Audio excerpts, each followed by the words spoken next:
3장 8절부터 16절 한 절씩 교독하겠습니다. 이와 같이 집사들도 정중하고 일구이언을 하지 아니하고 술에 임박히지 아니하고 더러운 일을 탐하지 아니하고 깨끗한 양심의 비밀의 믿음을 가진 자라야 할지니 이에 이 사람들을 먼저 시험하여 보고 그 후에 책망할 것이 없으면 집사의 직분을 맡게 할 것이요 여자들도 이와 같이 정숙하고 모함하지 아니하며 절제하며 모든 일에 충성된 자라야 할지니라. 집사들은 한 아내의 남편이 되어 자녀와 자기 집을 잘 다스리는 자일지니 집사의 직분을 잘한 자들은 아름다운 지위와 그리스도 예수 안에 있는 믿음의 큰 담력을 얻느니라. 내가 속히 내게 가기를 바라나 이것을 내게 쓰는 것은 만일 내가 지체하면 너로 하여금 하나님의 집에서 어떻게 행하여 할지를 알게 하려 함이니 이 집은 살아계신 하나님의 교회요 진리의 기둥과 터니라. 함께 보겠습니다. 그도다 경건의 비밀이여 그렇지 않다 하느니 없도다. 그는 육신으로 나타난 바 되시고 영으로 의롭다 하심을 받으시고 천사들에게 보이시고 만국에서 전파되시고 세상에서 믿음 바 되시고 영광 가운데서 올려지셨느니라. 아멘. 디모데 전서는 목회자인 디모데에게 또 그리고 그 교회를 섬기는 직분자들에게 향한 바울의 권면의 말씀이 계속 기록되고 있습니다. 오늘 말씀은 특별히 집사에 대한 이야기가 기록되어 있는데 근데 시작되는 8절 말씀도 보면 시작이 이와 같이라는 단어로 시작합니다. 이와 같이. 2장에도 보면 남자에 대해서 이야기하고 여자에 대해서 말할 때 이와 같이라는 단어가 나왔었습니다. 근데 오늘 본문에도 보면 3장 앞부분에 감독에 대한 이야기가 나오고 감독의 자격 조건 이런 것이 나오고 지금 8절부터 남자 집사에 대한 조건이 나오는데 이와 같이라는 단어가 나옵니다. 11절에 보면 여자 집사에 대한 이야기가 나오는데 여자들도 이와 같이라고 하는 단어가 나옵니다. 이와 같이. 그러니까 남자에 대한 적용이 여자에게도 동일하게 있다는 것이고 감독, 오늘 말하면 장로에 해당이 되겠지만 그 감독에 대한 그 내용이 집사에게도 해당이 된다. 이런 것을 말해주고 있습니다. 감독에 대한 내용은 14가지 조건이 있었습니다. 맨 처음에 나오는 조건이 1절 말씀 끝에 보면 감독의 직분을 얻으려 함은 선한 일을 사모하는 것이라 이렇게 말합니다.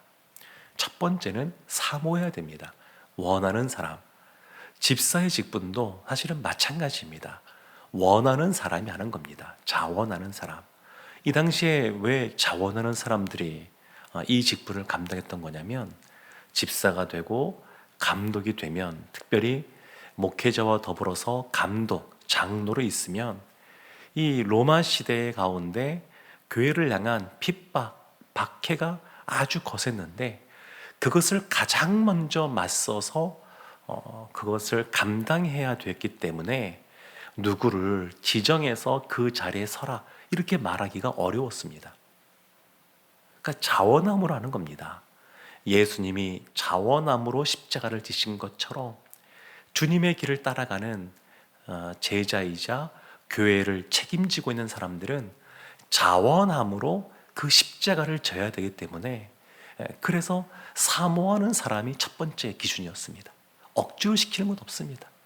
주님을 사랑하기에 주님의 몸된 교회, 이 몸인 교회를 사랑하기에 자원함으로 그 자리에 서는 겁니다. 집사들에 대한 조건, 감독은 14가지라 그러면 집사에 대한 조건은 7가지가 나옵니다. 그 숫자가 좀 줄었습니다.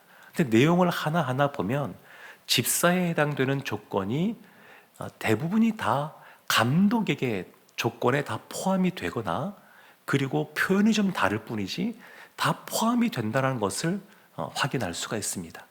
다만 차이가 뭐냐면 남자와 여자를 말할 때도 마찬가지고 지금 감독과 집사를 말할 때도 마찬가지인데 그 내용, 그 항목이 달라지는 것이 아니라 그 항목에 해당되는 것에 대한 강도, 세기, 그거에 대한 차이가 있을 뿐입니다.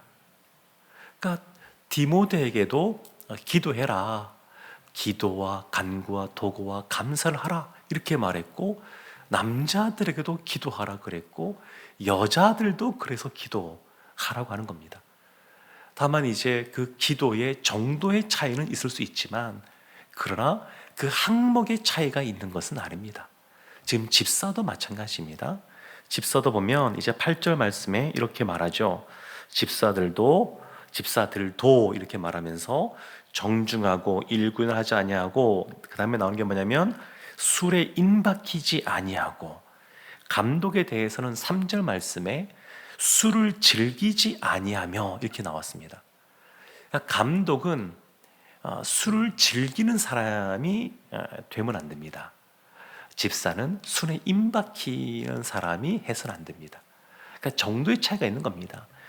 오늘날 우리 한국 교회 안에서는 선교사님들이 처음에 들어와서 복음을 전할 때 이 구한말 그 우리나라 상황을 보고 우리나라가 이렇게 망해가는 이유 그 중에 하나가 아침부터 술 마시고 저녁에도 술 마시고 술 취한 사람이 너무 많다고 판단했기에 그냥 술을 마시지 않는 걸로 규정을 했습니다.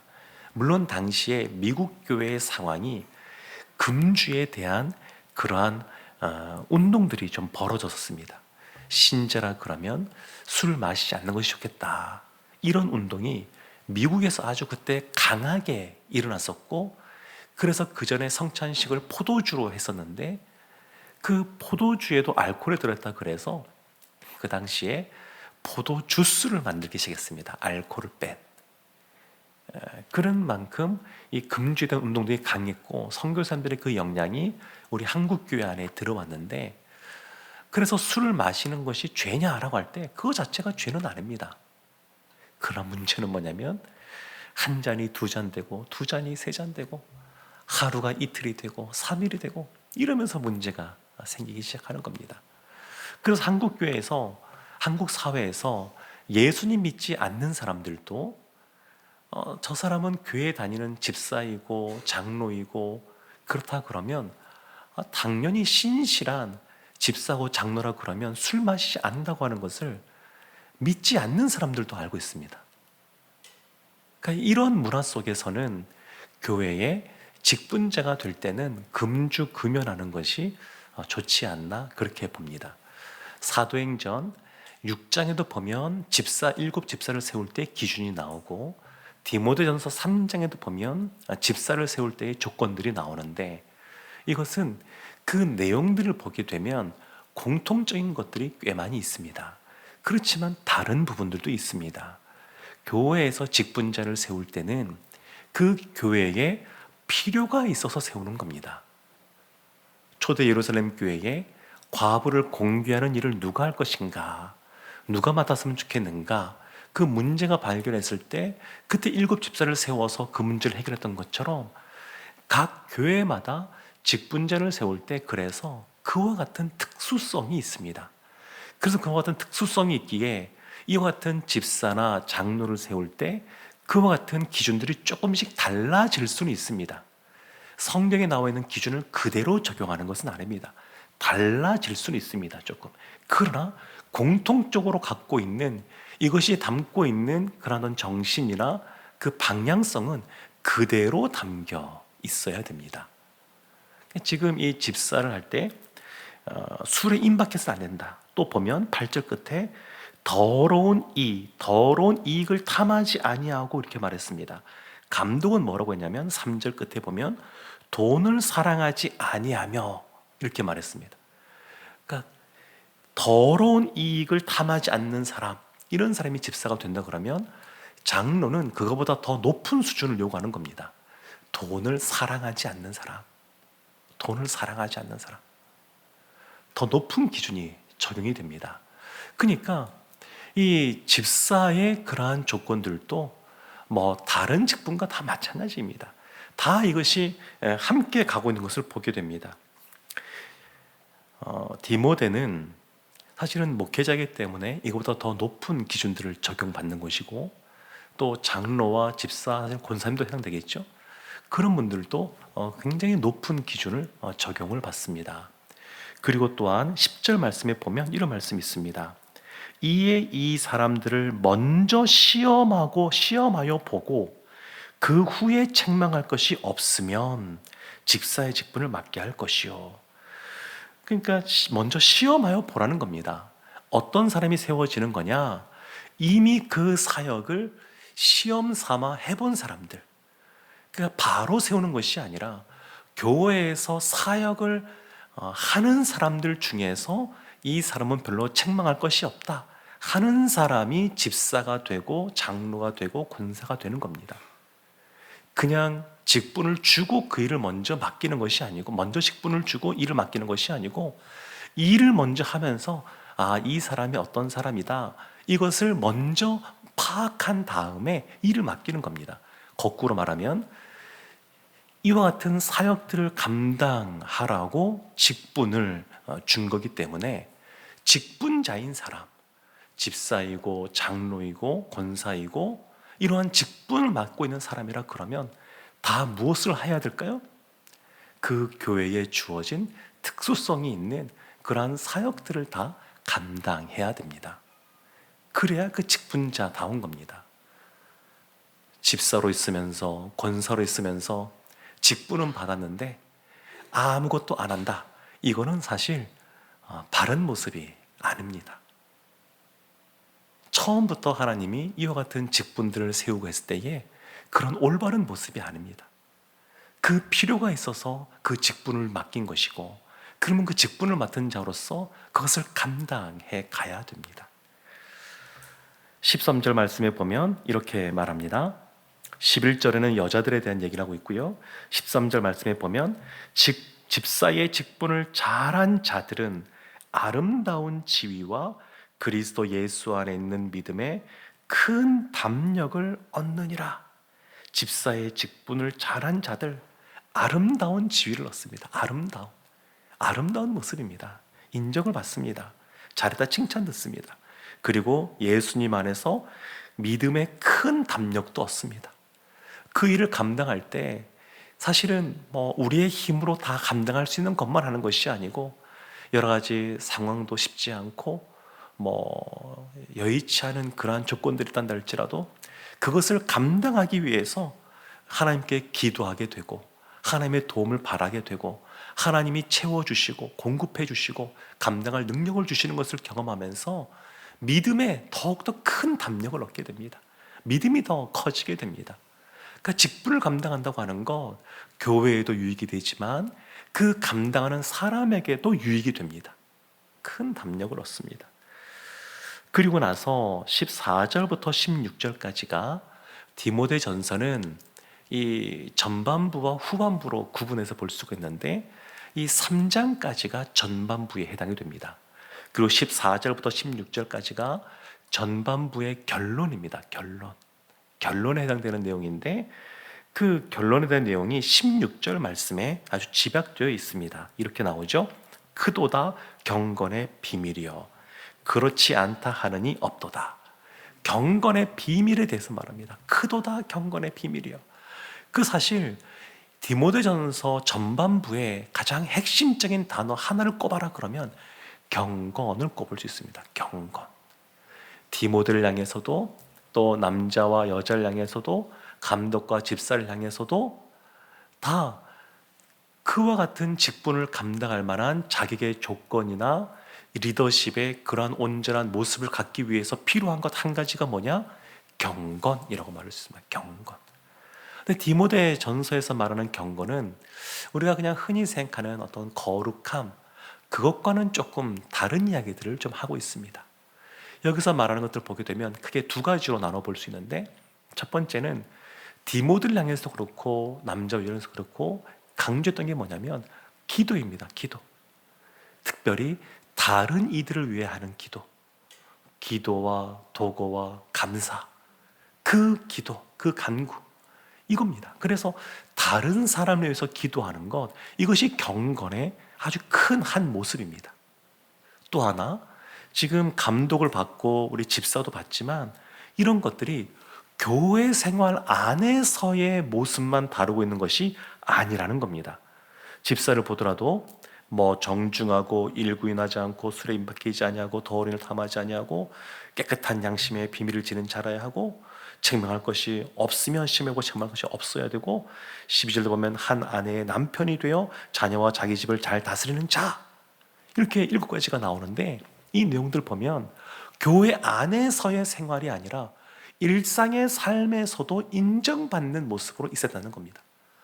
교회 안에서 칭찬 들을 뿐만 아니라 삶의 자리에서 이 사람은 정말로 단정한 사람이고 그리고 믿을 만한 사람이고 그리고 잘하고 있고 이러한 인정을 받는 사람이 되는 겁니다. 그래서 다른 일을 위하여 기도해주는 중보 기도하는 이런 모습이 있어야 되고 한쪽 측면에 또 안에 삶의 자리에서 인정받는 모습, 잘 살아가는 모습이 있어야 이것이 바로 경건의 모습이다라고 디모데전서는 말하고 있습니다. 또 이어지는 말씀을 보면 16절 후반절에 이렇게 있습니다. 그는, 이런 말입니다. 그는, 왜 갑자기 사람이 등장할까요?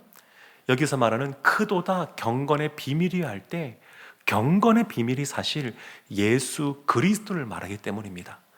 예수님이 경건의 삶을 사신 모범이 되시는 분입니다. 우리가 경건할 때 누구를 보고 누구를 닮아가야 되느냐? 예수 그리스도를 닮아가야 된다라고 하는 것을 알려주고 있습니다. 그래서 경건의 비밀이 곧 그리스도입니다. 그리스도. 그래서 16절 후반절 이렇게 나오죠. 그는 육신으로 나타난 바 되시고 영으로 의롭다 하심을 받으시고, 육신으로 나타났습니다. 근데 그것만 아닙니다. 영으로 의롭다 하심을 받았습니다. 육신과 영을 지금 같이 이야기하고 있습니다. 이어진 말 보면 천사들에게 보이시고 만국에서 전파되시고, 천사도 나오지만 만국도 이야기하고 있습니다. 그리고 또 보면 세상에서 믿음 바 되시고 영광 가운데 올려오셨느니라. 세상을 말하고 있고 영광을 말하고 있습니다. 육체에서 영, 그리고 만국과 천사, 그리고 세상과 영광. 그러니까 경건하다고 하는 것은 뭐냐? 예수님이 우리의 모범이 되시는데 아주 영이고 영적이고 또 영광스럽고 그런 것만이 아니라 이 땅에서 육체를 갖고 있는 우리가 이 세상에서 또한 만국 가운데 삶의 자리에서 살아내는 그런 신앙적인 모습들, 그것까지도 포함하는 겁니다. 경건이라고 하는 것, 우리가 교회 안에서 하는 이와 같은 신앙생활뿐만 아니라 삶의 자리에서 보여주는 신앙생활, 이것이 다 어우러졌을 때 경건이라고 말할 수 있고, 이 경건한 사람들이 교회의 리더가 되어야 된다. 이것을 바울이 디모데에게 권면하고 있습니다. 사랑하는 성도 여러분, 우리 성도들도 직분을 맡으신 분들이 참 많이 있습니다. 그 직분은 교회의 필요 때문에 주어진 겁니다. 그래서 그 직분을 우리 지난주에도 은퇴식이 있었지만 은퇴라고 하는 공식적인 그런 은퇴의 절차는 있지만 그것이 지난 이후에도 오늘날 얼마나 다들 건강하십니까? 100세 시대, 그냥 말로만 하는 게 아니라 진짜 이제 곧 그냥 몇 년 안에 펼쳐질 것 같습니다. 그 100세 시대에 은퇴한 이후에도 하나님 앞에서 감당해야 될 것들, 또 믿음으로 기도하며 감당하며 살아가고, 또 그와 같이 살아갈 때 하나님이 우리에게 아름다운 지위를 허락하시고 믿음의 담력을 더해주시는 은혜가 있을 줄로 믿습니다. 주님을 사랑하기에, 주님의 몸된 교회를 사랑하기에 우리가 자원함으로 직분이 있든 없든 우리의 자리에서 주님을 섬기고 주님을 닮아가는 우리 모두가 되기를 주님의 이름으로 축원합니다.